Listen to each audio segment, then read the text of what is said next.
নমস্কার বন্ধুরা, আমার ইউটিউব চ্যানেল থেকে সবাইকে স্বাগত। আবারও নিয়ে চলে এসেছি পশ্চিমবঙ্গ আইসিডিএস অঙ্গনারীর নতুন একটা বিজ্ঞপ্তি নিয়ে।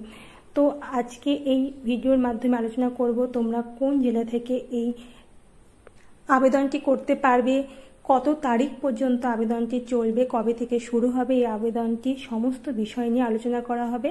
তো ভিডিওটি স্কিপ না করে পুরো ভিডিওটি দেখো। ভালো লাগলে অবশ্যই লাইক করবে, কমেন্ট করে জানাবে কেমন লাগলো আজকের ভিডিও, এবং আইসিডিএস সম্পর্কীয় এরকম গুরুত্বপূর্ণ বিষয়গুলি জানতে আমাদের YouTube channel hour study zone অবশ্যই সাবস্ক্রাইব করে রাখবে।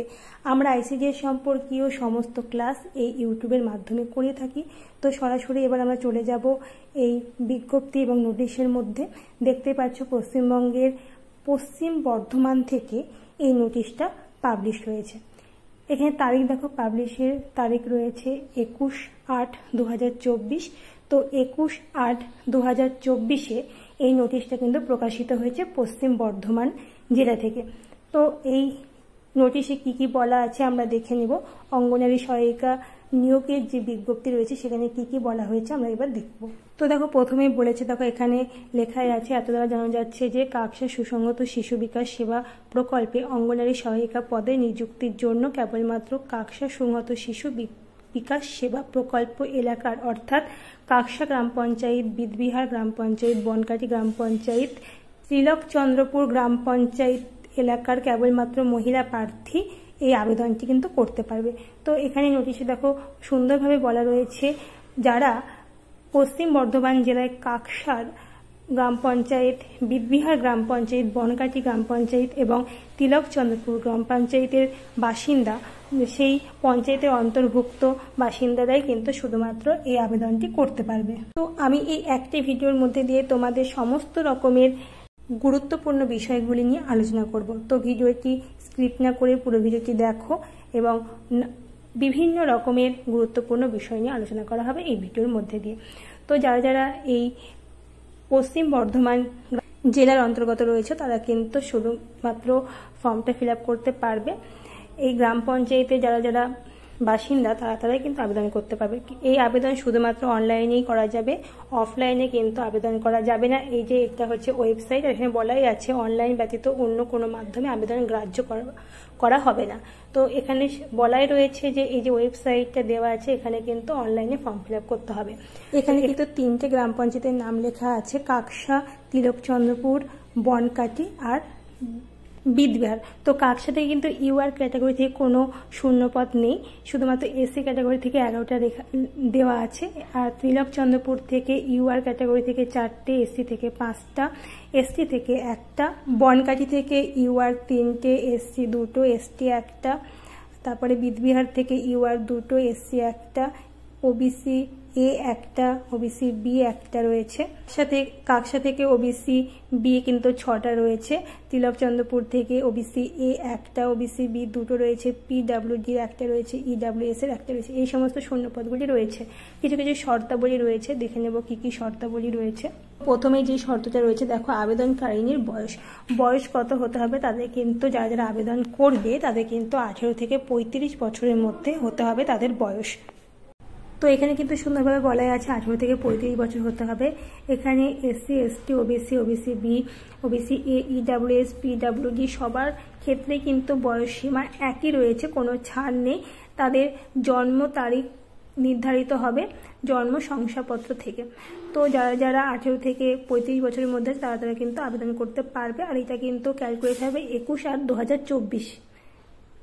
তো দেখে নেব শিক্ষাগত যোগ্যতা। যারা অঙ্গনারী সহায়িকা পদে আবেদন করবে তাদের কিন্তু 12 পাস হতে হবে।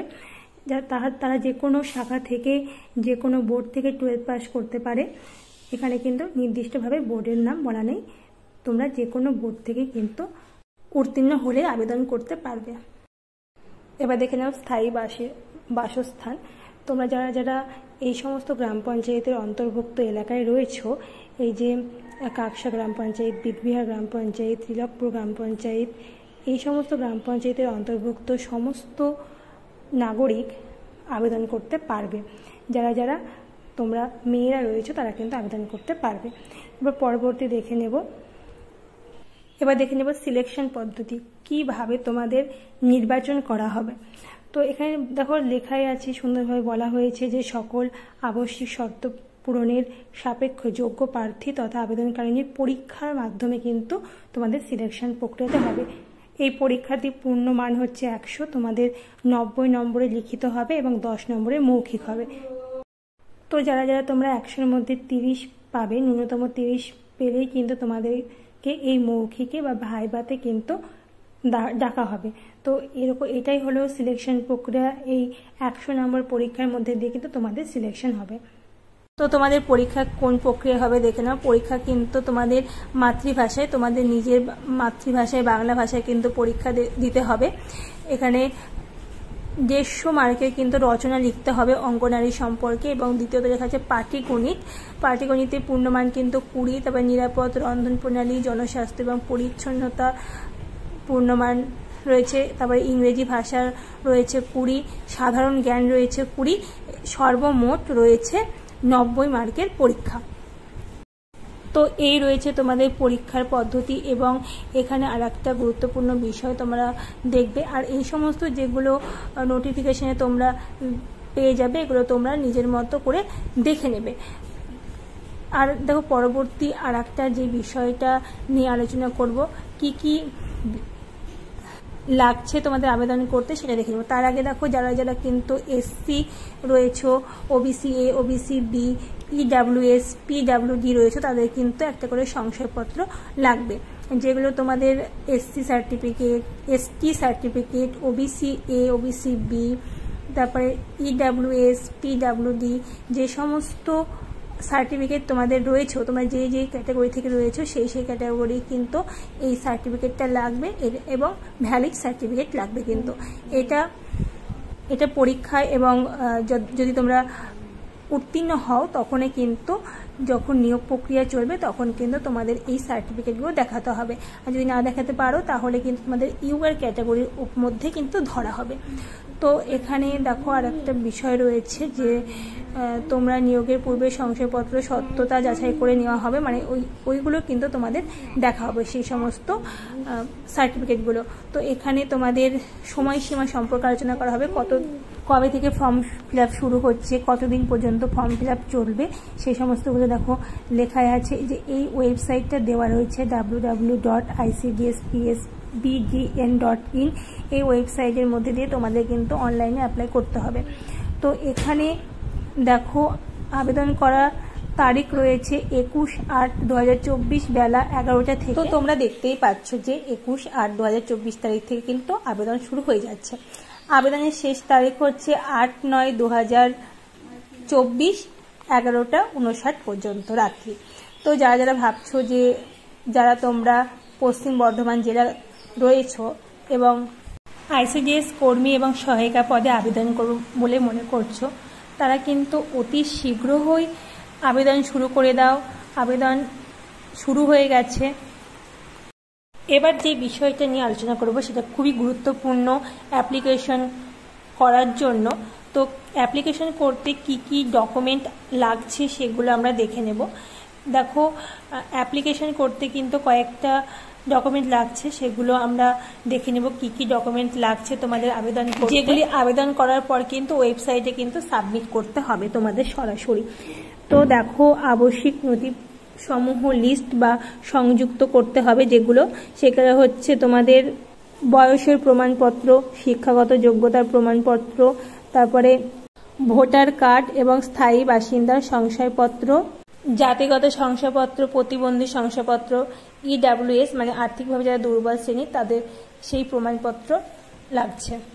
তো দেখো আরও কিছু কিছু ক্রাইটেরিয়া যেমন রয়েছে, তোমাদের ছবি 3 কপি ছবি লাগবে, যেটা তোমাদের কালার ফটো হবে, আর এবং যেটা তোমরা আবেদন করার সময় যে ফটোটা ব্যবহার করবে, যে ফটোটা তোমরা সাবমিট করবে সেই ফটোটা কিন্তু আবার পরীক্ষার সময়তেও লাগবে। যখন তোমরা পরীক্ষা দিতে যাবে তখন কিন্তু সেটা আবার লাগবে। আরেকটা বড় ব্যাপার দেখো, যারা যারা তোমরা ফর্ম ফিল আপ করবে ওখানে কিন্তু সিগনেচার আপলোড করতে হয়। তো সিগনেচার করার সময় এখানে খেয়াল রাখতে হবে কালো আর নীল কালিতেই কিন্তু সিগনেচার আপলোড করতে হবে। এখানে যদি তোমরা কালারিং পেন ইউজ করো তাহলে কিন্তু হবে না, কালারিং পেন ইউজ করা যাবে না। এখানে কিন্তু কালো আর নীল রঙের কালিতেই কিন্তু সাক্ষরতা আপলোড করতে হবে। তো আরও কয়েকটি নিয়ম লেখা, যেমন রচনা লিখতে হবে মাতৃভাষায়, নিজস্ব মাতৃভাষায় লিখতে হবে, আর MCQ কোশ্চেন আসবে। এই সমস্ত জিনিসগুলো তোমরা একটু দেখে নিবে, আমি এইগুলো দিয়ে রাখবো।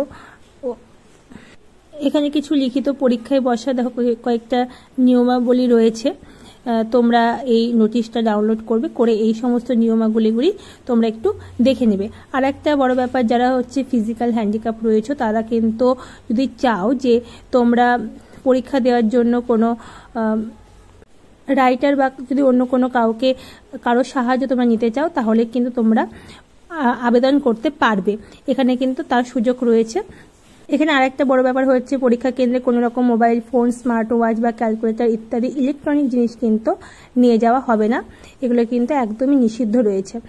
আর যে সমস্ত ইনফরমেশনগুলি রয়েছে দেখো তোমরা দেখতেই পাচ্ছ, এই নোটিশে সমস্ত কিছু সুন্দরভাবে বলা রয়েছে।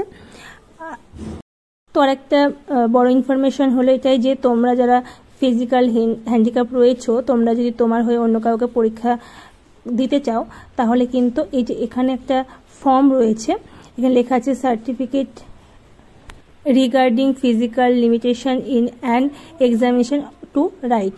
তো তোমরা এই ফর্মটা ফিল আপ করবে, ফিল আপ করে কিন্তু তোমরা এটা জমা দেবে, আগে আবেদনটা কিন্তু করতে হবে। এই ফর্মটা তোমরা ওয়েবসাইটে পেয়ে যাবে, এই নোটিশের ওয়েবসাইটে তোমরা পেয়ে যাবে, আমি ওয়েবসাইটের লিঙ্ক দিয়ে রাখবো ডেসক্রিপশন বক্সে।